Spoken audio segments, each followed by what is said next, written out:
Bien, vamos a continuar con el existencialismo respecto a la fenomenología de Merleau-Ponty, que pretendió ser en efecto una gran filosofía, una interpretación crítica de, sobre todo, los fenómenos sociales, y para ello intentó superar la alternativa entre lo subjetivo y lo objetivo y volver a la única realidad colectiva. Esta realidad colectiva, pues entiéndase como la sociedad misma. Sabemos que esta no puede analizarse como un objeto, tampoco es una mística conciencia colectiva, sino que es una intersubjetividad, es decir, relación viviente y tensión hacia el otro. Por eso consideramos que los fenómenos sociológicos solo son accesibles a una reflexión radical, a la comprensión.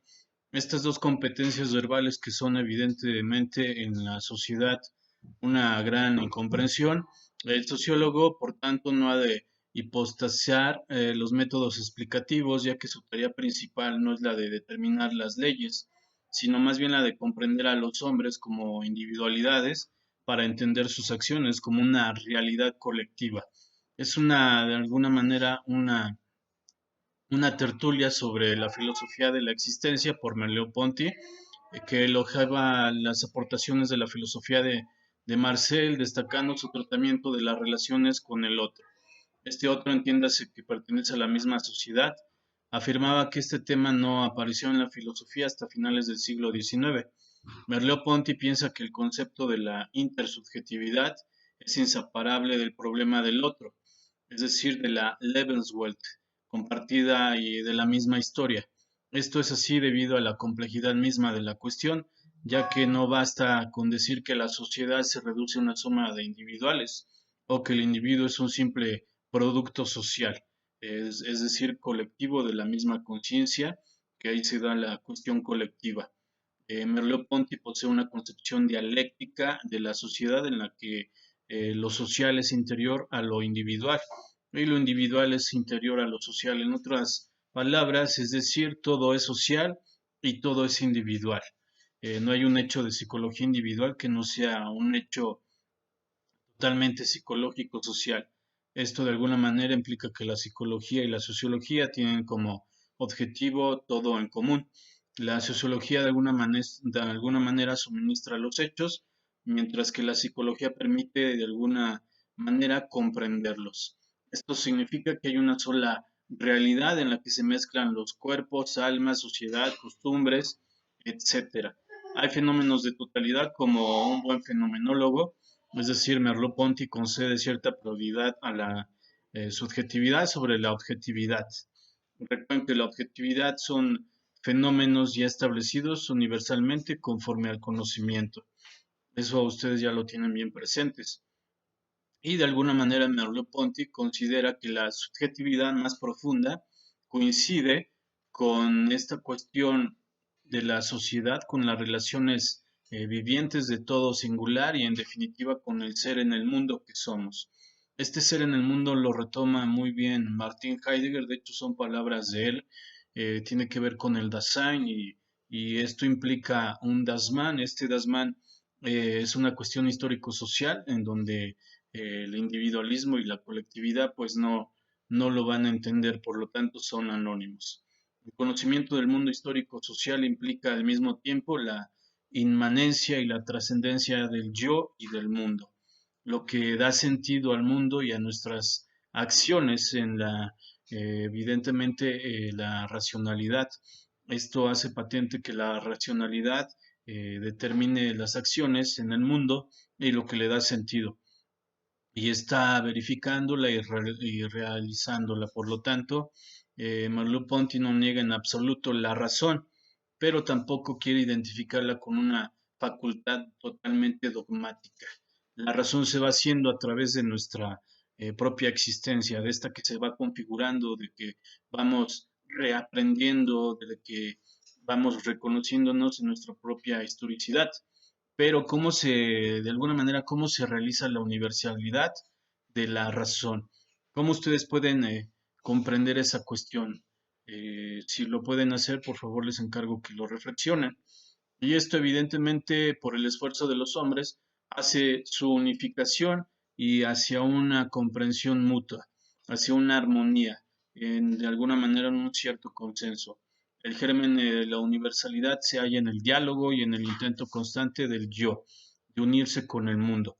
Este yo se puede rescatar esta comprensión de René Descartes de la res stens en latín, que significa habitar con el cuerpo, una comprensión extensa del mismo yo. Por eso en Merleau-Ponty hay una interrelación entre intersubjetividad y lenguaje. Aquella es el medio en el que habla que se producirá, pero esta producción a su vez nos ofrece un universo en el que la preeminencia de la relación, es decir, del yo otro, sobre el plano egológico llega a su cumbre. Hablar y entender no son procesos que representen lo que se produce, sino que consisten en una intercorporeidad y una comunicación potencialmente universales. La expresión verbal instituye un nuevo mundo de comunicación en el que la relación con el otro no es solo una participación en un mismo mundo, sino la presencia totalmente en acto de una relación en que la expresión singular puede convertirse en un sentido universal, es decir, volvemos a mencionar esta subjetividad y la corporeidad que habita en el interior. Hablar y comprender implican la capacidad de dejarse deshacer por un otro actual, es decir, en las palabras de Heráclito, nada permanece, todo está en movimiento, y por otros numerosos, otros posibles y presumiblemente por todos estas cuestiones de la existencia. La palabra prolonga y transforma la muda relación con el otro. En ella se realiza el imposible de acuerdo a las dos totalidades rivales. Sin embargo, este filósofo pues está de acuerdo con Husserl en que la intersubjetividad se constituye antes que el lenguaje. Este lenguaje, cómo ustedes lo llevan a obtener, cómo está en proceso, cómo se discute, cómo es que aprenden este lenguaje a partir de un lenguaje culto e inculto. Aquella es la predisposición a este y se proyecta a través de la historia y de la cultura.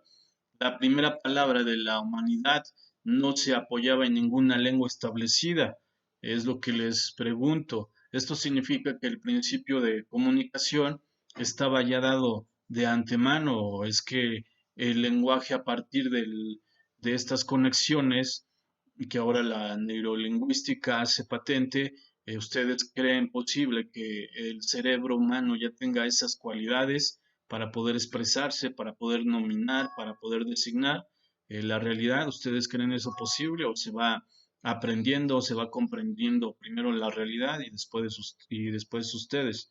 El lenguaje se sustenta, pues es una serie de conductas comunes y en un mundo que no es tan absoluto, es decir, un mundo privado.